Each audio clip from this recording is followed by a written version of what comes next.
হঠাৎ করে ঝাল ঝাল মুচমুচে কোনো কিছু যদি খেতে ইচ্ছে করে, তাহলে এইভাবে একবার আলুর চপ বানিয়ে নিতে পারেন। খুব কম সময় লাগে, মাত্র কয়েকটা বাড়িতে থাকা উপকরণ দিয়ে বানানো যায় এই আলুর চপ। এত টেস্টি হয় যে বারবার কিন্তু বানাতে ইচ্ছে করবে। একবার যদি বানান, এর স্বাদ কিন্তু অনেক দিন পর্যন্ত মুখে লেগে থাকবে। তবে চলুন বেশি দেরি না করে রেসিপিটি শুরু করা যাক। নমস্কার বন্ধুরা, নতুন একটি পর্ব দেখার জন্য সবাইকে স্বাগত জানিয়ে আমি আজকে খুব কম সময়ে অল্প কিছু উপকরণ দিয়ে বানিয়ে দেখাবো দুর্দান্ত স্বাদের টেস্টি একটি মুখরোচক আলুর রেসিপি। এর জন্য আমি কয়েক পিস সেদ্ধ আলু নিয়েছি। এই আলুগুলোকে একটা মেশারের সাহায্যে সুন্দর করে ম্যাশ করে নিচ্ছি। এটা আপনারা হাত দিয়েও করে নিতে পারেন। আমার কাছে ম্যাশার ছিল, আমি সেটা দিয়েই ম্যাশ করে নিয়েছি। যে সমস্ত বন্ধুরা আজকে প্রথম দেখছেন তারা চ্যানেলটি সাবস্ক্রাইব করে পাশে থাকবেন, আর পুরাতন বন্ধুরা একটা লাইক দিয়ে ভিডিওটি কন্টিনিউ করবেন।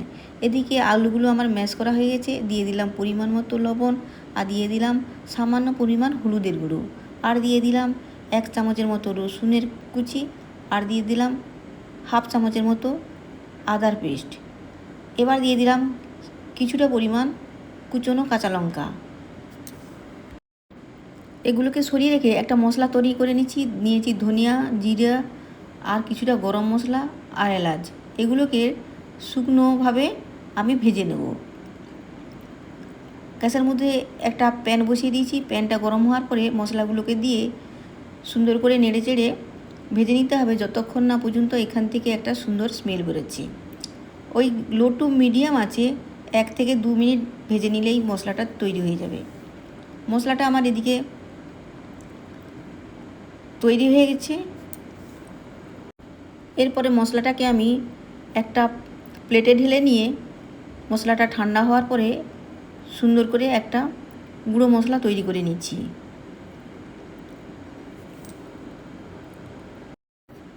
আমি মশলাটা মিক্সিতে গুঁড়ো করে নেব, আপনারা পারলে শিলনোড়াতেও গুঁড়ো করে নিতে পারেন। মশলাটা ঠান্ডা হওয়ার পরে মশলাটা আমি গুঁড়ো করে নিয়ে আসছি। মশলাটা আমার গুঁড়ো হয়ে গেছে। এরপরে আমি মশলাটাকে ওই আলুর পেস্টের উপরে দিয়ে দিচ্ছি। মশলাটা আমার সুন্দর করে গুঁড়ো হয়ে গেছে। মশলাটা আমি এখানে 2 চামচের মতো দিয়ে দেব।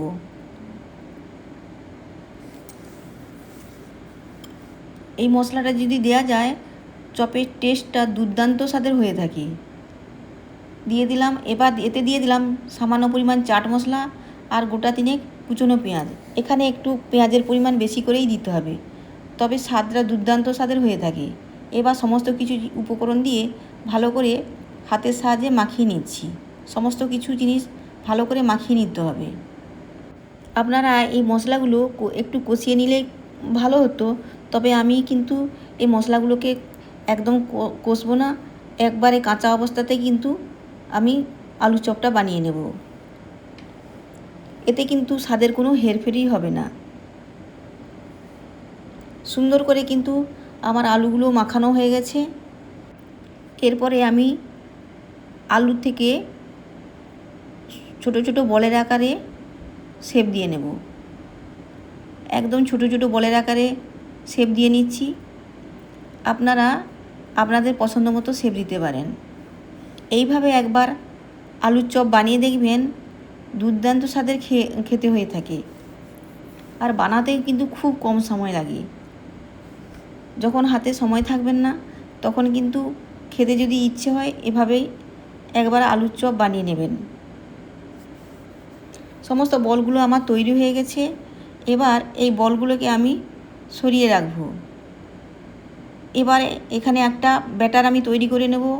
বাটিতে আমি দিয়ে দিলাম 1 কাপের মতন বেসন, তাতে দিয়ে দিলাম খাবার সোডা, আর দিয়ে দেব কিছু পরিমাণ মশলা। এখানে আমি দিয়ে দিচ্ছি পরিমাণ মতো লবণ, আর দিয়ে দিলাম সামান্য পরিমাণ হলুদের গুঁড়ো। এরপরে দিয়ে দিলাম সামান্য পরিমাণ জিরের গুঁড়ো,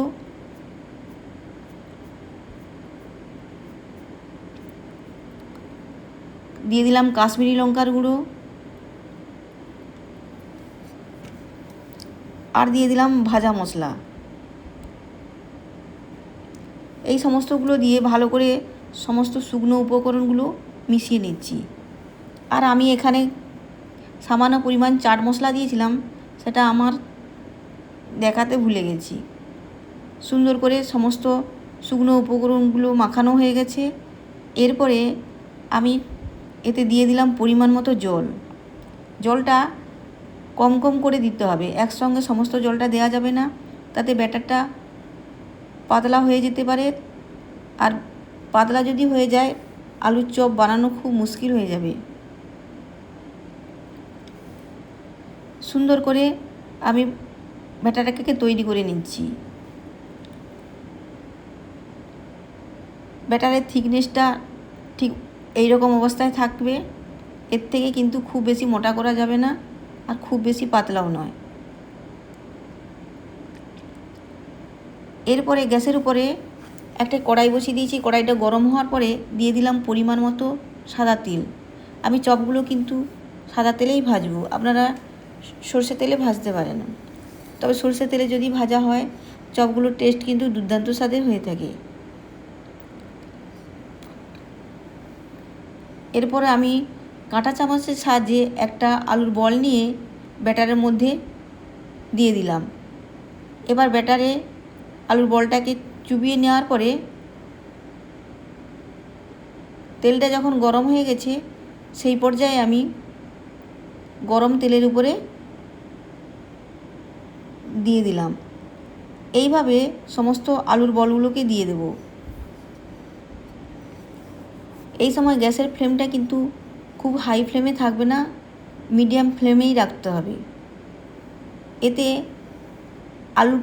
আলুর বলটা খুব সুন্দর ভাজা হয়ে যাবে, কাঁচা থাকবে না। আর গ্যাসের বার্নারটা যদি খুব হাই করে দেওয়া হয় বাইরটা পুড়ে যাবে, ভেতরটা ভালো করে ভাজা হবে না। একে একে আমি আলুর বলগুলোকে এইভাবে আমি দিয়ে দেব।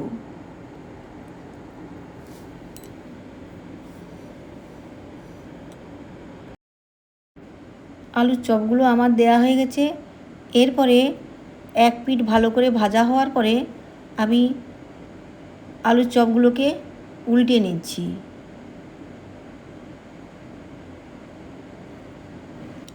2 থেকে 3 মিনিট লো টু মিডিয়াম আঁচে ভেজে নেওয়ার পরে আমি এবার আলুর চপগুলোকে একটা ছাঁকনির সাহায্যে তুলে নিচ্ছি। এই ছাঁকনির সাহায্যে যদি চপগুলোকে তোলা যায় তাহলে এক্সট্রা তেলগুলো কিন্তু বেরিয়ে যাবে। এরপরে আলুর চপগুলোকে আমি একটা প্লেটে ঢেলে নিলাম। এইভাবে একটা ব্যাচ ভাজার পরে আমি আবার দ্বিতীয় ব্যাচটা দিয়ে দিচ্ছি। দ্বিতীয় ব্যাচের চপগুলো আমার দেয়া হয়ে গেছে। দ্বিতীয় ব্যাচের চপগুলো আমি অফ ক্যামেরা ভেজে নিয়েছি। এবার দ্বিতীয় ব্যাচের চপগুলোকে আমি তুলে নিলাম। এইভাবে আমার সমস্ত চপগুলো ভাজা হয়ে গেছে। একটি প্লেটে আমি সাজিয়ে নিচ্ছি। আজকের রেসিপিটা কেমন হয়েছে তা বন্ধুরা কমেন্টসে জানিয়ে যেতে একদম ভুলবেন না। এইভাবে আলুর চপ বানিয়ে যে কোনো সসের সঙ্গে খাবেন, দেখবেন দুর্দান্ত স্বাদের হয়ে থাকে। আর এর স্বাদ কিন্তু অনেকটা দিন পর্যন্ত মুখে লেগে থাকবে।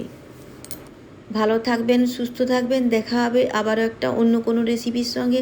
আজকে তবে আসি বন্ধুরা, টাটা। এত